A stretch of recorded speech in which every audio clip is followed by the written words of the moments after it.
s'est-il passé à France Télécom? Depuis 2 ans, une vague de suicides frappe cette entreprise.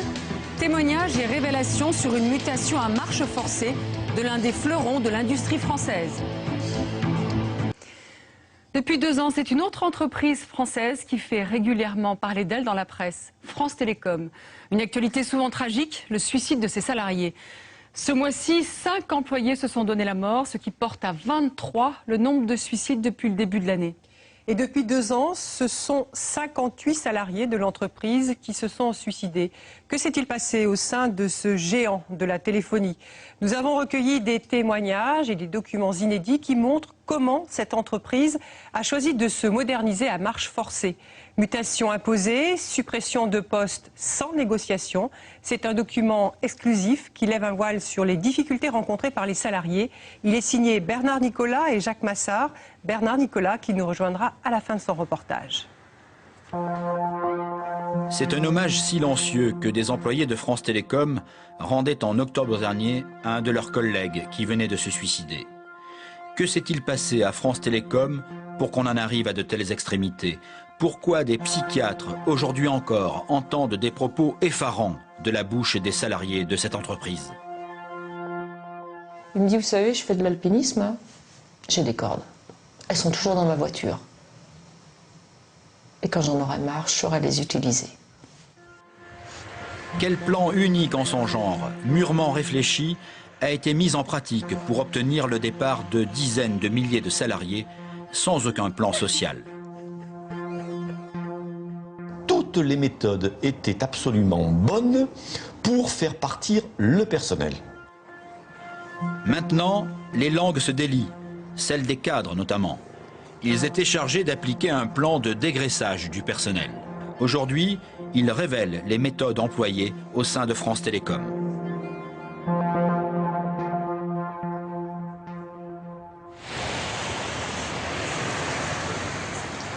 À 38 ans, Vincent Alaouit a bien failli sombrer.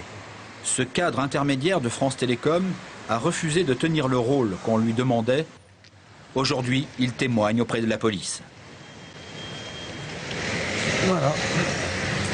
Qu'est-ce que vous avez entre les mains, Vincent? Alors c'est ma convocation à la demande d'un brigadier de police, donc agissant sur instruction de monsieur le procureur de la République du parquet de Nanterre. Je dois aller me rendre pour déposer. Au bout de 13 ans de carrière, Vincent Alaouit a osé ce qu'un cadre fait rarement, déposer une plainte pénale pour harcèlement moral contre son employeur. Après 2 ans d'arrêt maladie, des mois d'antidépresseurs, il a choisi de se battre. Je suis déjà au fond du gouffre. Maintenant, soit je nage et j'essaie de m'en sortir, soit... De toute façon, quand on est dans cette situation-là, soit on disparaît et on disparaît complètement. Comme certains l'ont fait. Comme certains, malheureusement, l'ont fait. Soit on témoigne et on fait confiance à la justice, encore une fois. Ce que Vincent Alaouit a raconté aux policiers, il nous le révèle. Le récit de 3 ans d'enfer entre 2004 et 2007, durant lesquels il voit d'abord fondre les effectifs de son service. En septembre 2005, il est convoqué par la direction du personnel. Il ne sait pas pourquoi. Il se souvient encore de ses entretiens. Vous savez pourquoi vous êtes ici? Pardon, c'est moi que vous vous invectivez sur ce ton-là? Oui, asseyez-vous et on arrête maintenant. Pardon? Écoutez, c'est moi qui pose les questions. J'ai eu peur qu'il y ait une caméra cachée. Et ça va durer 6 mois, toutes les semaines. Vincent Alaouit se retrouvera face à la même directrice du personnel, sans témoin. À la question, vous savez pourquoi vous êtes là? Je lui ai répondu simplement, pour vous écouter. Elle m'a hurlé dessus, mais arrêtez de faire le malin. Très bien, c'est moi qui pose les questions ici. Oui, et quelles questions souhaitez-vous me poser? Oh, mais je vais pas y arriver avec vous. Toutes les semaines, le même entretien absurde durait 2h30 et Vincent en ressortait épuisé. Je sortais, ma chemise était trempée, mon costume était trempé. Je retournais au bureau, je me disais, mais je me prête à quelque chose là, est-ce que je suis obligé de traverser ça? Ces pressions répétées que Vincent Alaouite ne comprend pas à l'époque ont un sens.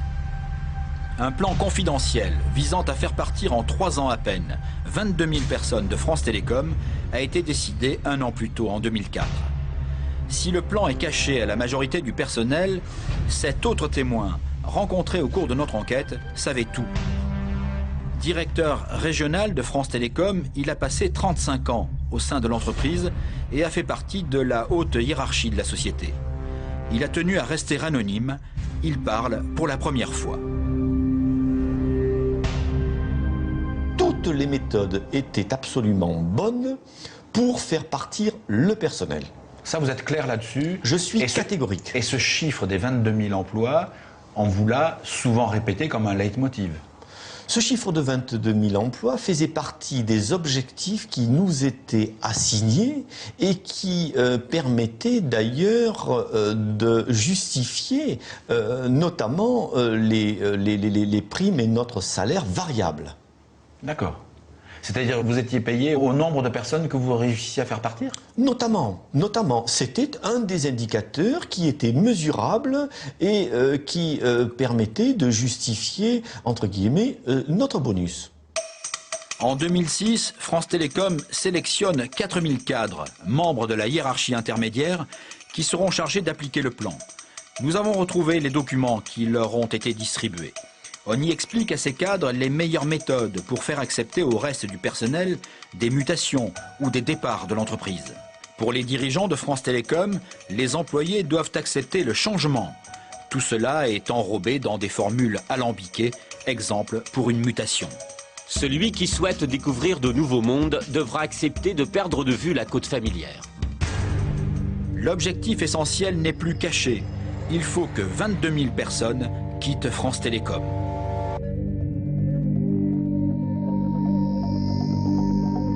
Parmi ces documents, l'un est étonnant. Il compare la situation de France Télécom, attaquée par la concurrence, à la bataille d'Angleterre en 1940, au cours de laquelle les Anglais assiégés ont repoussé les nazis. Nous avons cherché à savoir qui avait eu une telle idée et nous avons trouvé Obi5, une des sociétés de coaching qui a travaillé pour France Télécom. Pourquoi comparer, par exemple, la situation de France Télécom à la bataille d'Angleterre? Alors là, c'est vrai que c'est un peu troublant. La symbolique est forte. Apparemment, la question sur la bataille d'Angleterre embarrasse notre interlocutrice, mais elle nous explique que nous avons mal compris le sens de ce document. Il n'y aurait rien de guerrier, il s'agirait de solidarité. Là-dedans, c'est à un moment donné un exemple sur le fait que dans la bataille d'Angleterre, il y a une coopération qui se crée entre le mécanicien et le pilote, qui était quelque chose de nouveau dans la manière de conduire son avion et qui est une manière de résister à quelque chose qui est à un moment donné un danger externe. Et donc ils ont développé à cette occasion-là une manière de faire qui était différente et qui nous paraissait intéressante. Nous avons demandé à Vincent Alaouite d'écouter la réponse de la formatrice d'Obi5. En 2006, il avait suivi les stages pour cadres de France Télécom et avait travaillé sur ce document. Une manière de faire qui était différente et qui nous paraissait intéressante. On est en train de réécrire l'histoire là. Par rapport à ça, oui, parce que... Ok.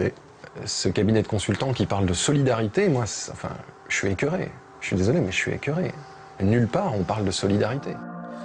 Et Vincent Alaouite de nous montrer cet autre document souvent présenté lors des stages, un schéma montrant France Télécom pris en tenaille par ses concurrents et donc en état de guerre.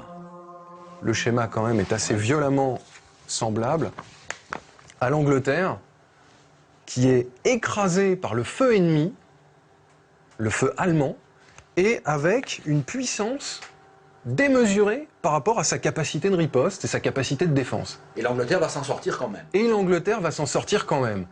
Mais on ne nous parle nulle part des sacrifices, on ne fait nulle part le bilan des morts, et cette personne nous parle de solidarité entre les mécaniciens et les pilotes.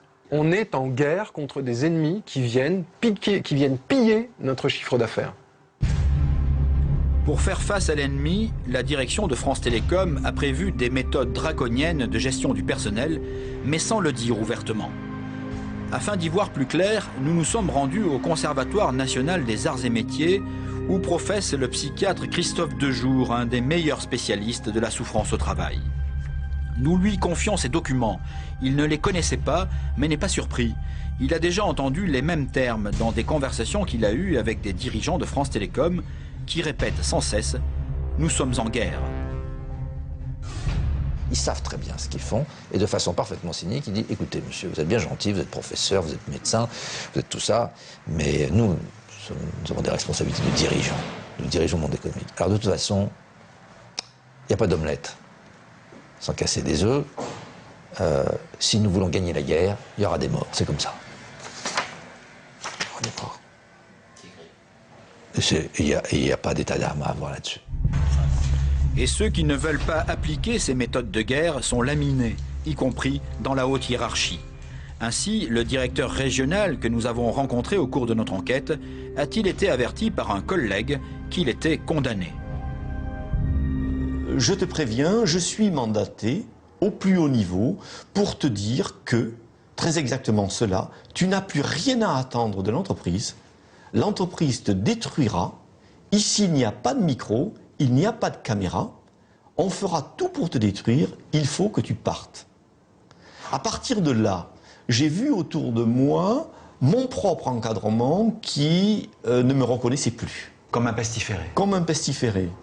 Le directeur régional comprend alors qu'on lui fait payer son refus d'exécuter les ordres de la direction de l'entreprise. Quelques mois plus tard, il est convoqué ici, au siège de France Télécom à Paris. Le DRH lui reproche d'avoir un jour de retard, le menace de fautes lourdes, puis l'oblige à signer son départ immédiat de l'entreprise.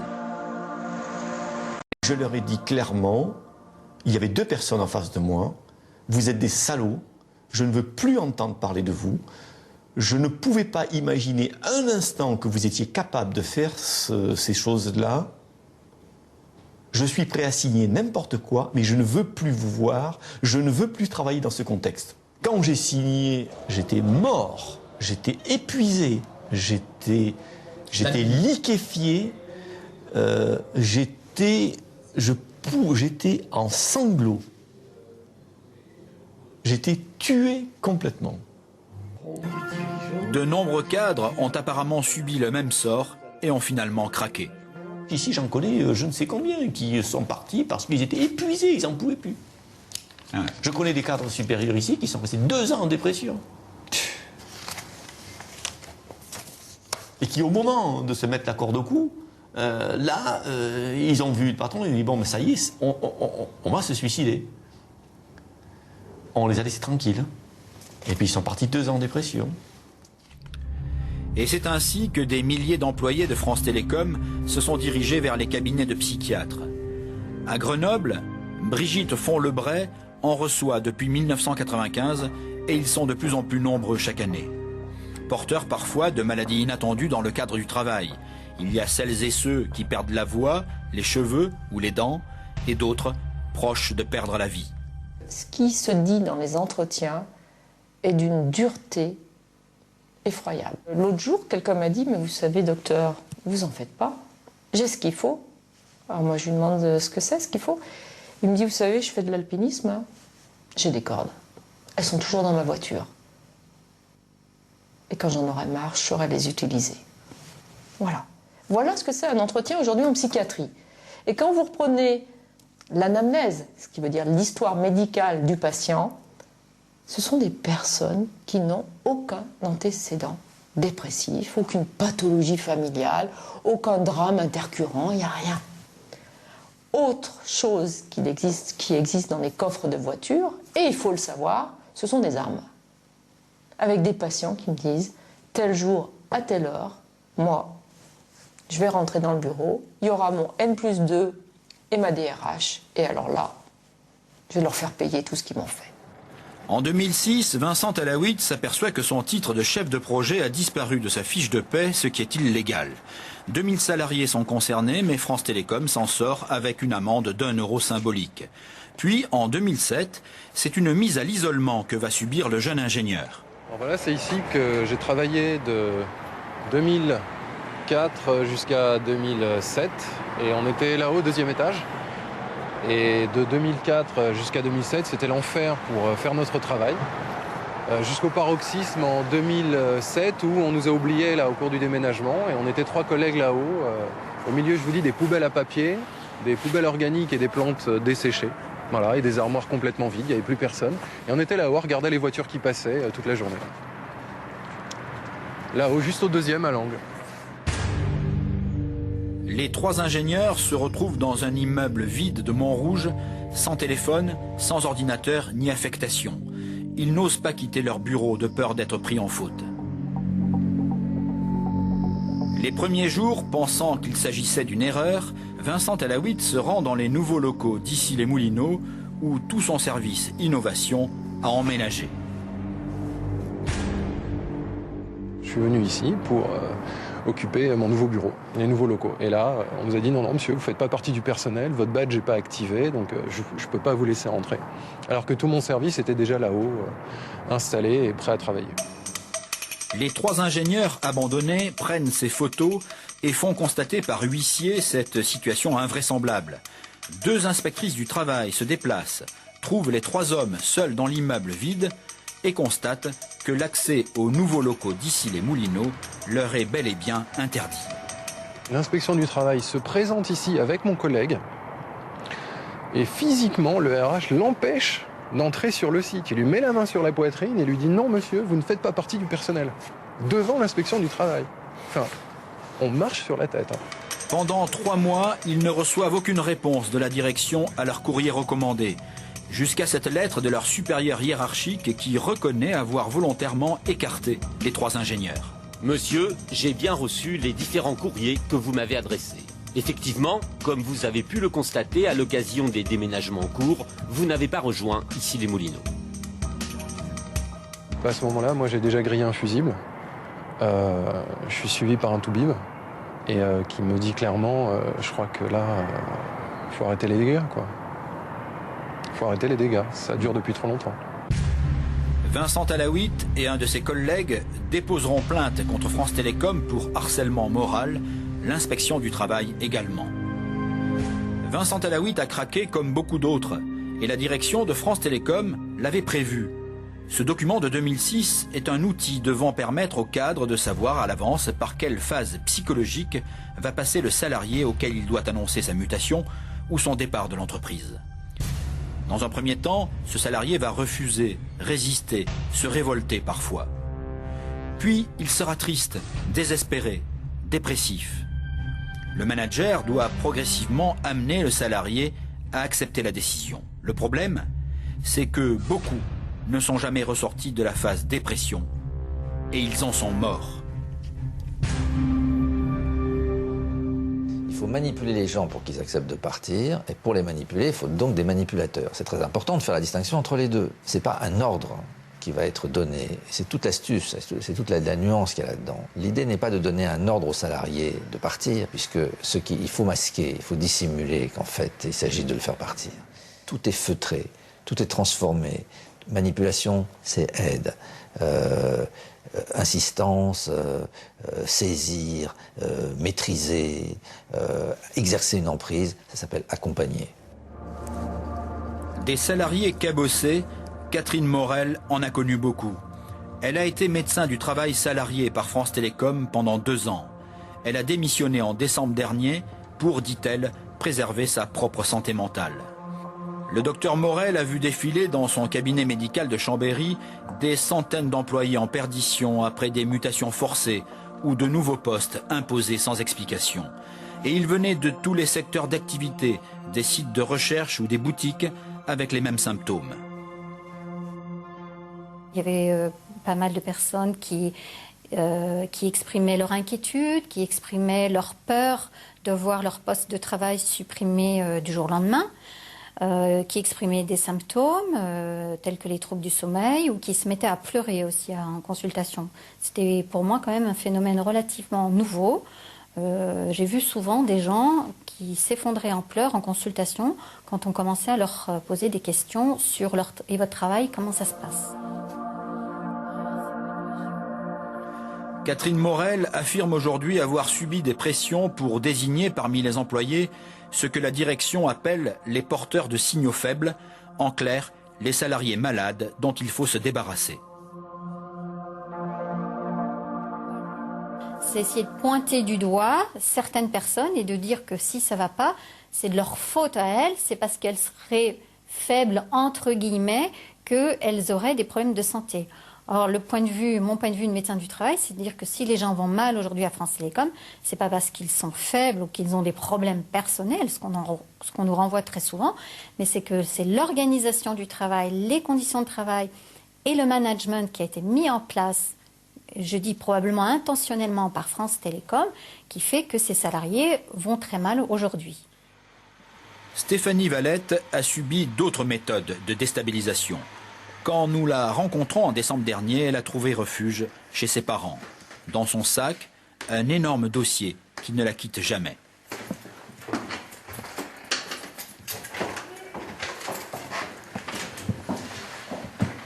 Bonjour ma chérie.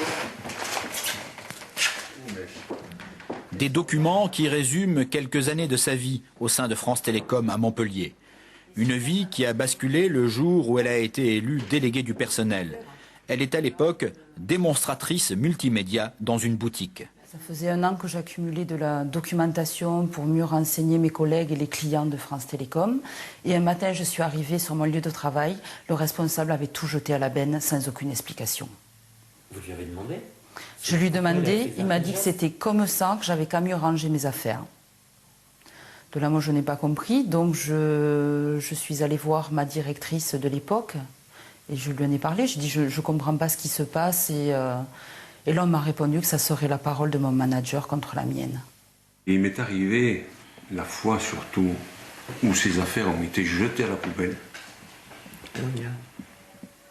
Il m'est arrivé de penser, j'ai eu envie de descendre à Montpellier avec le fusil. Parce que je ne pouvais pas comprendre. Que des cheffaillons comme ça qui se donnent le pouvoir de tuer. Le pouvoir de tuer, enfin, non, pas de tuer, mais de jouer avec la vie, la santé et la vie de leurs subordonnés. Puis s'agir comme ça paraît pas croyable. Quelque temps plus tard, c'est son casier personnel contenant des documents confidentiels qui sera fracturé. En 2007, Stéphanie Valette prend la défense de 4 jeunes femmes accusant leur manager de harcèlement moral. À partir de là, c'est Stéphanie elle-même qui serait devenue une cible pour sa hiérarchie. Ses activités syndicales lui sont sans cesse reprochées et dans le travail, elle est isolée. On a essayé de me dégoûter par tous les moyens de mon travail. On m'a laissé pendant des mois errer devant un ordinateur sans formation, au cœur d'une boutique, quoi. Sans rien me dire, quoi. Sans rien me dire. N'y tenant plus, Stéphanie Valette a attaqué France Télécom au prud'homme pour harcèlement moral. Ce jour-là, à Nîmes, va avoir lieu le premier face-à-face au tribunal. C'est pas facile de mettre son employeur au tribunal. Moi, que je suis rentrée à France Télécom, c'était pas pour les mettre au tribunal. C'était pour travailler en toute sérénité. Et je me suis rendu compte rapidement que c'était pas le cas. Stéphanie Valette attend cette audience depuis 1 an. En pénétrant dans la salle du tribunal, elle est prête à en découdre. Mais elle comprend très vite que ce ne sera pas possible. Les représentants de France Télécom ne se sont pas déplacés. Je voulais vraiment nous pousser à bout, quoi. Vraiment. Vraiment. On va y arriver.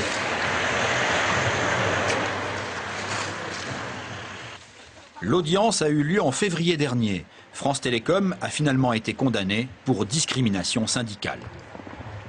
Toutes les épreuves psychologiques qu'a subies Stéphanie étaient donc prévues et décrites par les stratèges de France Télécom, nous l'avons vu, dans un schéma étrangement baptisé les phases du deuil.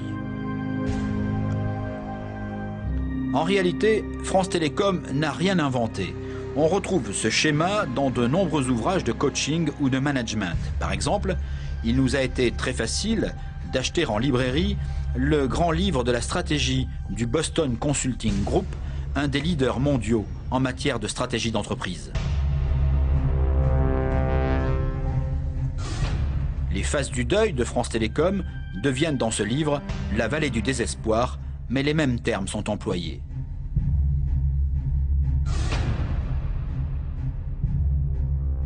C'est ce mot deuil qui fait reculer Vincent Alaouite en 2007. Il refuse de jouer le rôle qu'on attend de lui, un manager sans état d'âme. Ça va trop loin. Ça va trop loin. Et moi, je suis désolé, mais j'ai senti que humainement, ça pouvait pas fonctionner comme ça. C'était pas possible. Je peux pas parler de deuil, je peux pas parler de dépression à mes collègues. Moi, à mes collègues, pour les motiver, je leur parle de nos ambitions, de nos projets, de ce qu'on va construire. Enfin, je les appelle vers la vie, quoi. Et là, on me demande de parler de la mort. Je peux pas, je suis désolé, c'est pas possible. Nous allons découvrir au cours de notre enquête que les consultants engagés par France Télécom n'ont fait que reprendre les travaux d'Elisabeth Kubler-Ross, psychiatre américaine, pionnière dans l'accompagnement des gens en fin de vie, des malades en soins palliatifs qui devaient accepter l'idée de leur mort imminente. Voici les phases du deuil décrites par un médecin, Elisabeth Kubler-Ross.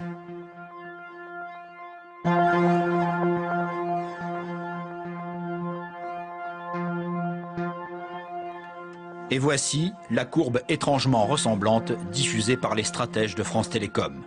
Une courbe qui prend soudain une étrange résonance lorsqu'on songe aux dizaines de suicides de salariés en quelques mois à peine.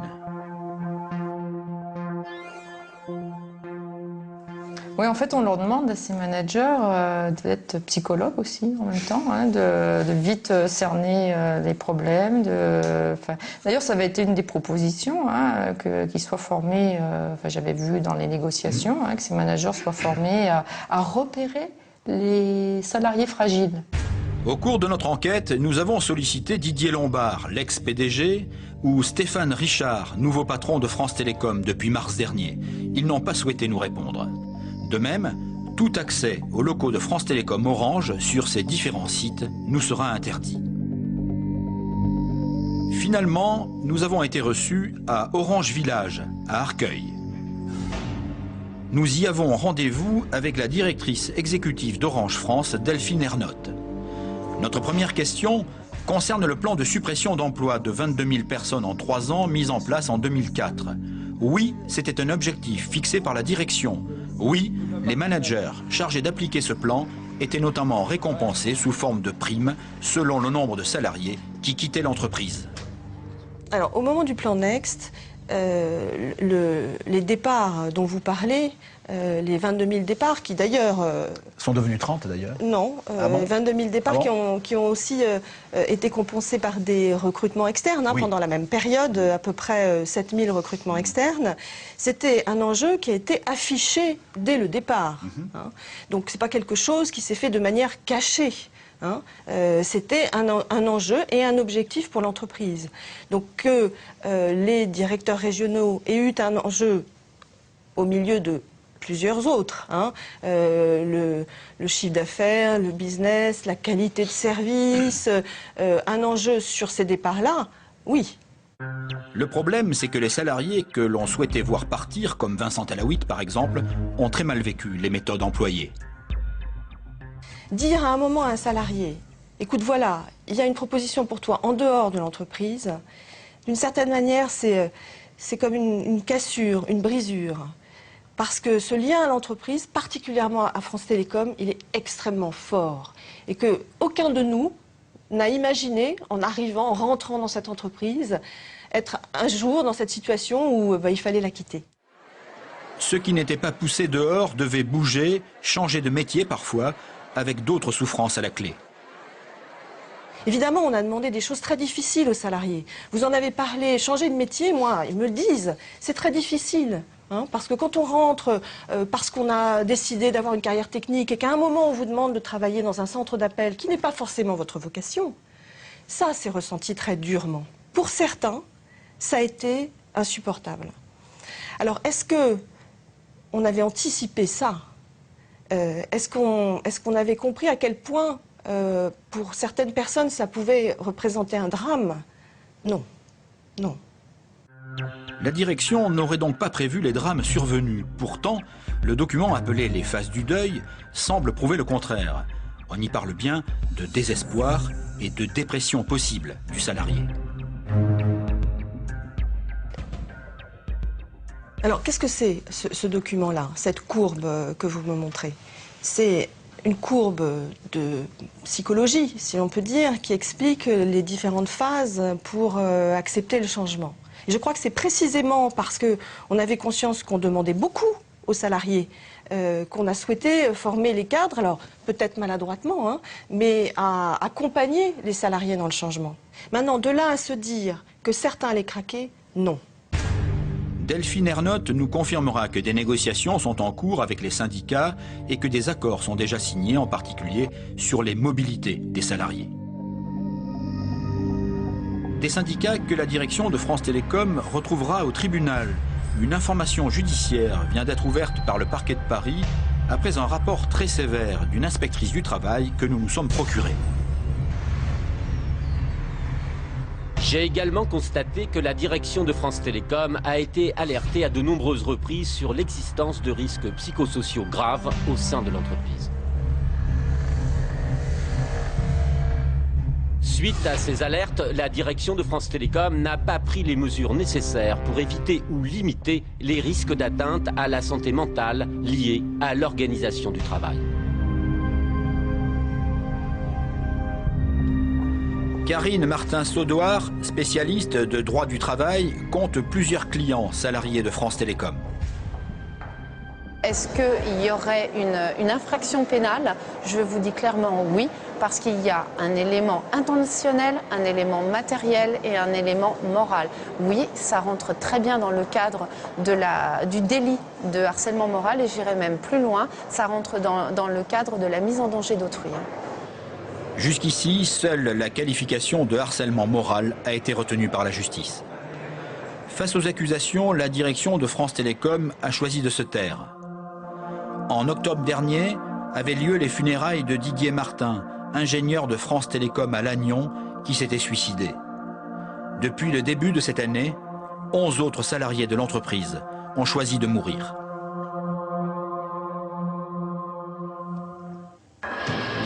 Et c'est Bernard Nicolas qui a réalisé ce reportage avec Jacques Massard qui nous rejoint tout de suite. Bonsoir Bernard. Bonsoir. Bonsoir Bernard. Bonsoir Guylaine. Alors nous allons expliquer comment France Télécom tente de faire face à ce malaise au sein de l'entreprise. Mais déjà, pourquoi y a-t-il encore aujourd'hui des suicides à France Télécom? 5 en septembre. Et 23 depuis le début de l'année 2010. Alors pourquoi? En réalité, je pense qu'il y a beaucoup de gens abîmés. Il y a plusieurs milliers de personnes, il y a des arrêts maladie en pagaille, beaucoup d'absentéisme, hein, et des gens qui sont vraiment au fond du trou et qui, psychologiquement, ont du mal à remonter. Je pense que lorsqu'on a vécu une profonde dépression, on n'en sort pas comme ça, uniquement, par exemple, parce que le patron de France Télécom a changé. Hein. Donc, je pense qu'il y a aujourd'hui aussi, sur un plan global, une force d'inertie énorme, dans la mesure où il faut quand même rappeler que France Télécom, c'est un mastodonte, hein, c'est 200 000 employés, dont 100 000 en France, et si des mesures concrètes sont prises pour améliorer l'organisation du travail, qui a été défaillante ces dernières années, ces mesures vont prendre du temps à redescendre jusqu'au bas de la pyramide. Donc je pense que ça s'explique aussi beaucoup comme ça. Bernard, il y a un an, le patron de France Télécom, Didier Lombard, parlait de son entreprise et parlait de la mode des suicides. Ce sont ses propres termes. Hein. Alors depuis un an, il y a un nouveau patron, Stéphane Richard, il y a un nouveau contrat social. Quelles sont les mesures les plus importantes qu'il y a dans ce contrat social? Alors déjà, par rapport aux années précédentes, où on avait supprimé 22 000 emplois emploi à France Télécom. Emploi en 3 ans. En réalité, aujourd'hui, ils veulent embaucher. Donc on va embaucher d'ici à 2012 10 000 personnes, des commerciaux essentiellement, et des techniciens. Voilà. Ensuite, on va essayer de rendre, comme dit Stéphane Richard dans son projet Conquête 2015, oui. On va rendre à l'homme sa place au sein de l'entreprise. Alors qu'est-ce que ça veut dire ça concrètement? Ça veut dire qu'on va essayer de mettre un peu plus d'humanité, entre guillemets, dans les relations entre les managers et leurs subordonnés, mettre un peu plus d'huile Dans les rouages, bon, on sait que les mobilités forcées qui ont fait beaucoup souffrir les employés parce qu'ils ne comprenaient pas pourquoi on leur demandait de partir ailleurs ou de changer de métier. Ces mobilités forcées sont gelées pour l'instant, donc ça ne fonctionne plus comme ça à France Télécom.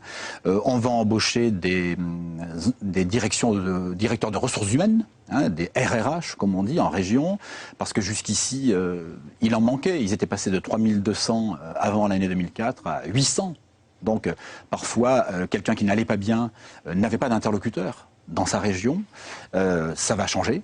Donc tout ça, ça fait partie des... Voilà, la médecine du travail également, vous voyez. Donc on va essayer de colmater toutes les brèches qu'il y a eu depuis 2007 à France Télécom.